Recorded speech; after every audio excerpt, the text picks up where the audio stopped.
ಉಜ್ಜಯಿನಿ ಪುರದಲ್ಲಿ ಸಕಾಲಕ್ಕೆ ಮಳೆ ಬೆಳೆಗಳಾಗಿ ಪ್ರಜೆಗಳೆಲ್ಲರೂ ಕ್ಷೇಮದಿಂದಿರುವರೇನಮ್ಮ, ಕ್ಷೇಮದಿಂದಿದ್ದಾರೆ. ಯಾವ ಜನ್ಮದ ಪುಣ್ಯದ ಫಲವ ತಾಯಿ, ಈ ಜನ್ಮದಲ್ಲಿ ಮಗನ ಋಣವನ್ನು ತೀರ್ಸಕ್ ಬಂದಿದ್ದೀನಮ್ಮ, ಮಗನ ಋಣ ತೀರ್ಸಕ್ ಬಂದಿದ್ದೀನಮ್ಮ. ಆಗಿಲ್ಲವ ಕರ್ಕೊಂಡೋದ್ರಿ ನಿಮ್ಮ ತಾಯಿ, ಕರ್ಕೊಂಡೋಗಿ ತನ್ನ ಮನೆ ಬರಮ್ಮ, ಬನ್ನಿ ಅಮ್ಮ. ಆ ಎಲ್ಲಾರ್ತಿ ಎತ್ಕೊಳ್ಳಿ, ಒಂದು ಎರಡು ಕೊಡೋದ್ರೆ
ನನ್ನನ್ನು ಕರೆದೊಯ್ದು ನಿನ್ನ ಗಾಂಡಿ ಮೇಲೆ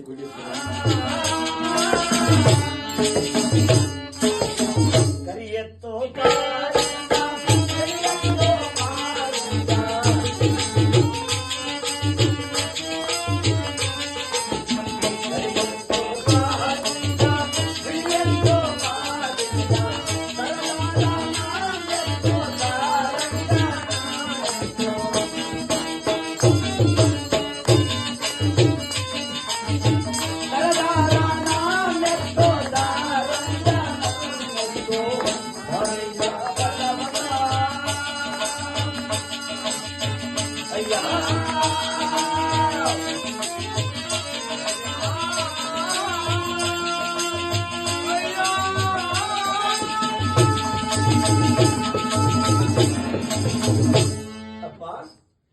ಬಸವಣ್ಣಗಿದ್ದೀರಾ ಪಾಪ್ಯಾದ ನನ್ನನ್ನು ನೋಡಿ ಪರದೇಶಿಯಾದ ನನ್ನ ನೋಡಿ ಕಣ್ಣ ನೀರು ಬರ್ತೇನಪ್ಪ.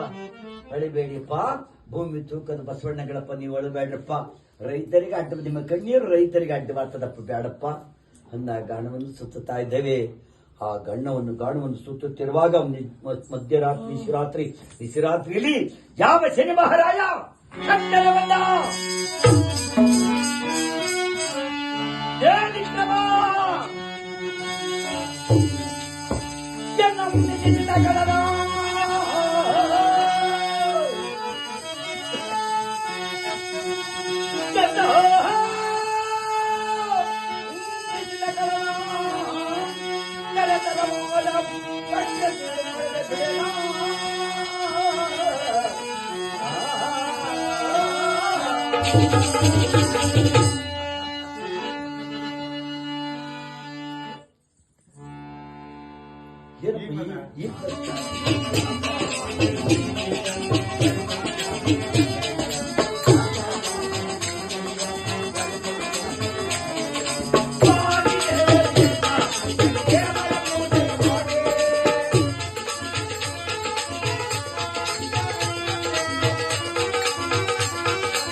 ಇವರಿಬ್ಬರು ನೋಡ್ಬಿಡ್ರಲ್ಲೇ, ಇವನೆಲ್ಲ ದೀಪಕ ರಾಘವನ್ ಪಾಡಿ ಜ್ಯೋತಿಯನ್ನು ಬೆಳಗಿಸಿದ ಪಡಿಸಿ ಇವನ ನಾವೇ ಕೈ ಕೈಗಳು ಕತ್ತರಿಸಿ ಹಾಕಿದ್ದು. ಹೋಗಿ ಮಹಾರಾಣಿಯ ಬಳಿಗೆ ಹೋಗಿ ಬೆಳಗಿನ ಜಾವ ಸಮಯಕ್ಕೆ ಮಹಾರಾಣಿ ಬಳಿಗೆ ಹೋಗಿ, ಮಹಾರಾಣಿ, ದೀಪಕ ರಾಘವನ್ ಪಾಡಿ ಜ್ಯೋತಿಯನ್ನು ಬೆಳಗಿದ ಮಹಾಪುರುಷರು ಬೇರೆ ಯಾರಲ್ಲಮ್ಮ, ನಿಮ್ಮ ತಂದೆಯವರು ಈಗಾಗಲೇ 1 ಮಾಸದ ಹಿಂದೆ ಆಲೋಲಕ್ಕೆ ಮುತ್ತನ ಸರವನ್ನು ಕದ್ದಿದ್ದಾನಂತೆ. ಕಾದ ಬಂಡೆಕಲ್ಲಿನ ನಡುಕಾಡಿನ ಮಧ್ಯಭಾಗದ ಕಾದ ಬಂಡೆಕಲ್ಲಿನ ಕೈಕಾಲು ಕತ್ತರಿಸಿ ಹಾಕ್ಬಿಡ್ತಾರಲ್ಲ, ಆ ಮಹಾನುಭಾವನ್ನ ಗಾಣಿಗರ ಸೊಸೆ ಲಕ್ಷ್ಮೀ ದೇವಮ್ಮ ಕರೆತಂದು ಗಾಣಚಕ್ರ ಮೇಲೆ ಕುಂಡಿರಿಸಿ ಗಾಣವನ್ನು ಹೊಡೆಯುತ್ತಾ ದೀಪಕ ರಾಘವನ ಪಾಡಿ ಈ ಪಟ್ಟಣ ಜ್ಯೋತಿಯನ್ನೆಲ್ಲ ಬೆಳಗಿಸಿದ್ದಾನೆ. ಯಾರಯ್ಯ ಕಳ್ಳ ಎಂದು ಭಾವಿಸಿದವರು? ಅಯ್ಯ ಮಹಾನುಭಾವರೇ ದೂತರೇ, ಅವನ ಕಳ್ಳನಲ್ಲ, ನನ್ನ ಪಾಲಿನ ಪಂಚಾಮೃತವನ್ನು ಭಾವಿಸುತ್ತೇನೆ. ನನಗೆ ಪಾಲಿಗೆ ಬಂದಿರತಕ್ಕಂಥ ದೈವ ಅದು, ನನ್ನ ಪಾಲಿಗೆ ಬಂದಿರ್ತಂದ ದೇವನವನು, ಕರಿತೇನೆ ಆತನನ್ನ, ಅವನೇ ನನ್ನ ಪತಿ ದೇವರನ್ನು. ಭಯ ಇವರಿಗೆ, ಅವನು ಕರ್ಕೊಂಬರಕ್ಕಾದ ಮಹಾರಾಜನ ಮಾತು ಬಿಟ್ಟು ಮಹಾರಾಜನಿಗೆ ಹೇಳ್ತಾ ಇದ್ದಾರೆ, ಮಹಾರಾಜ, ನಿನ್ನ ಮಗಳಾದ ಪದ್ಮಾವತಿ ಅರಗಿನ ಮನೆಯಲ್ಲಿ ಒಂದು ದಿವಿಗೆ ನೆಟ್ಕೊಂಡಿದ್ರಲ್ಲ, ಅಗದು ಇವತ್ತು ಒಬ್ಬ ಕೈ ಕಾಲಿರ್ತದ ಕುಂಟ ಅಂಗಹೀನ ಬೆಳಗಿದ್ದಾನೆ. ಯಾರು ಆತ?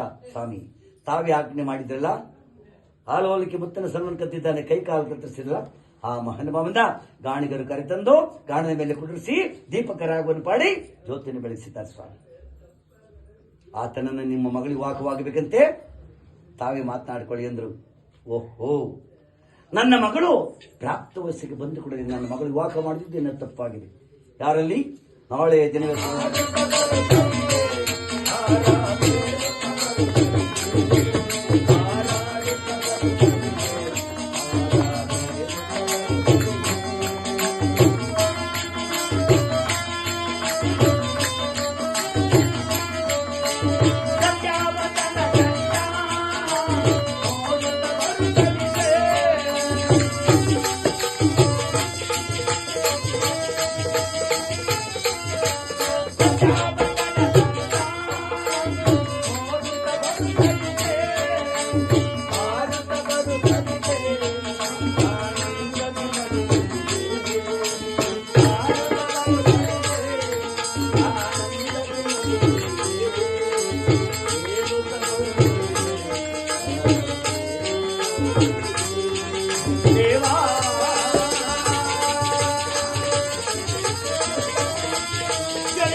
ಏನಪ್ಪ ಬೇಡವನ್ನ ತಂದೆ ಒಂದು ವರವನ್ನ, ಅದೇ ವರವನ್ನು ನಿನಗೆ ದಯಪಾಲಿಸಿ. ಕೇಳಪ್ಪ ಅಪ್ಪಾಜಿ, ಇವತ್ತಿಗೆ 7.5 ವರ್ಷಗಳಾಯ್ತು ನೀನು ನನಗೆ ಕಡಕಷ್ಟವನ್ನು ದಯಪಾಲಿಸಿ.